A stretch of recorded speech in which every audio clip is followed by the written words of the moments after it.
Alhamdulillah, kita masih diizinkan oleh Allah, guna terus mempelajari kisah-kisah Islam. Dalam video kali ini kita akan belajar dari kisah Amirul Mukminin Umar bin Khattab radhiyallahu anhu yang anti dengan dinasti politik. Di detik-detik akhir hidup Umar bin Khattab radhiyallahu anhu, pasca tragedi penusukan oleh Abu Lulu'ah, Sayyidina Umar didesak agar segera menunjuk penggantinya. Andaikan Abu Ubaidah masih hidup, niscaya aku akan menunjuknya sebagai penggantiku. Akan kukatakan kepada Tuhanku bila ia menanyaiku, karena menunjuk Abu Ubaidah. Aku telah mendengar nabimu bersabda, Abu Ubaidah adalah Aminul Hazihil Ummah, kepercayaan umat Islam ini, jawab Umar. Namun, sebelum kita lanjutkan kisahnya, ada baiknya like dan share video ini ya. Terima kasih. Baik, kita lanjutkan kisahnya. Maksudnya adalah Abu Ubaidah bin Al-Jarrah, tokoh senior sahabat dan mendapat gelar langsung dari Nabi Muhammad sebagai Aminul Ummah atau orang kepercayaan umat Islam. Sayangnya ia wafat saat endemi Ta'un Amas, di Syam pada tahun 18 Hijriah atau 638 Masehi. Andaikan Salim mantan budak Abu Hujaifah hidup niscaya akan aku jadikan dia sebagai penggantiku. Aku akan katakan kepada Tuhanku jika ia menanyaiku, sungguh Salim adalah orang yang sangat mencintai karena Allah Ta'ala.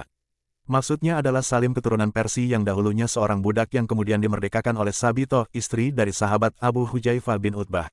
Salim kemudian diadopsi sebagai anak angkat oleh Abu Hujaifah dan Sabitah. Salim terkenal sebagai ahli Al-Quran, pribadi yang sangat ikhlas lillahi ta'ala, dan tidak pernah absen dalam peperangan bersama Nabi Muhammad SAW.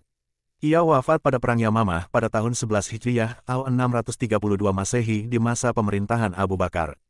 Ia yang dipercaya membawa bendera kaum muhajirin pada waktu itu, hingga mempertahankannya sampai meninggal dunia. Dua tokoh publik idaman Sayyidina Umar ini telah terbukti kiprah dan perannya dalam pemerintahan, terlebih Abu Ubaidah tokoh senior yang mendapatkan apresiasi langsung dari Nabi Muhammad SAW. Sayang keduanya sudah wafat mendahului Umar.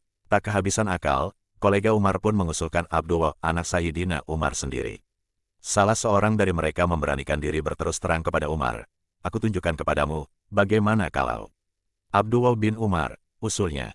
Tak terduga, Sayyidina Umar meresponsnya penuh kemarahan dan panjang lebar berkata, semoga Allah membunuhmu. Demi Allah, aku tidak menghendaki hal ini. Celaka kamu, bagaimana mungkin aku menunjuk penggantiku orang yang tak mampu menceraikan istrinya? Kami, sebenarnya, tidak butuh mengurusi urusan kalian, menjadi pemimpin pemerintahan, kemudian aku memujinya dan menyenanginya untuk salah seorang dari keluargaku.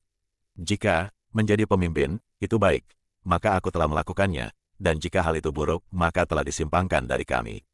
Cukuplah untuk keluarga Umar yang dihisap, sebagai pejabat pemerintahan, dan diminta pertanggungjawaban dari urusan umat Muhammad, satu orang saja. Ingatlah sungguh aku telah berupaya sekuat tenaga, dalam menjalankan pemerintahan, dan aku haramkan keluargaku, untuk meneruskannya. Jika aku selamat dalam kondisi tanpa dosa dan tanpa pahala, dalam menjalankan pemerintahan, sungguh aku telah beruntung. Lihatlah, jika aku menunjuk pengganti, maka sungguh telah ada orang, Abu Bakar, yang lebih baik daripada aku yang menunjuk pengganti. Dan jika aku tidak menunjuk pengganti, sungguh telah ada orang, Nabi Muhammad SAW, yang lebih baik daripada aku yang tidak menunjuk pengganti.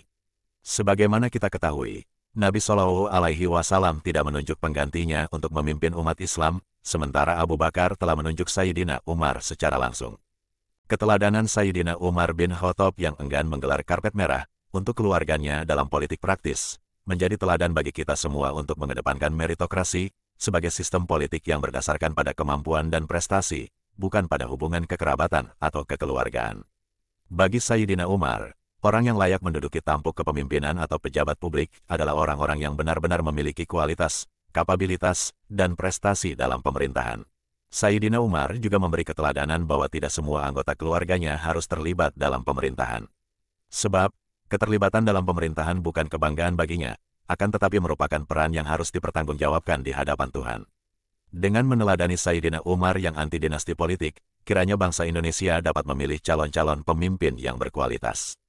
Sebaliknya, bila dinasti politik masih terus terjadi baik di level partai politik, legislatif maupun eksekutif, maka sulit kiranya rakyat akan mendapatkan calon-calon pemimpin yang berkualitas. Demikian pula, dinasti politik akan menghalangi anak-anak bangsa berkiprah di dunia politik praktis hanya karena tidak punya dinasti politik yang menggelarkan karpet merah untuknya. Wallahu a'lam bishawab.